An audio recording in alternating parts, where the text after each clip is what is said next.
কত জীবনের ঝুঁকি নিয়ে ভাই লিবিয়া থেকে ইটালি যায় মানুষ। দেখুন, ভিডিওটা না দেখলে বুঝতে পারবেন না।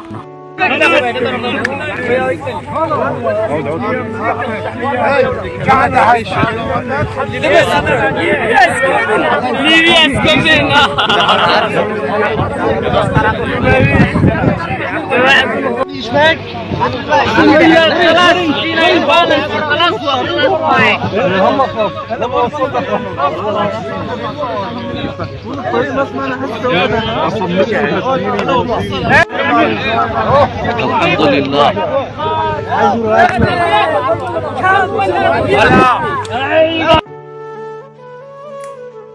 আসসালামু আলাইকুম প্রিয় দর্শক বন্ধু, লিবিয়া ইতালি গেম নিউজ আপনারা যারা ভিডিও চান সর্বদা আপনাদের জন্য কিন্তু আজকে একটি খুশি সংবাদ হয়েছে। সেটা হচ্ছে গতকালকে কিন্তু প্রায় 50 জন প্লাস মানুষ ইতালিতে পৌঁছেছে এবং তাদের ভিডিওটি আপনি দেখতে পাবেন সামনে।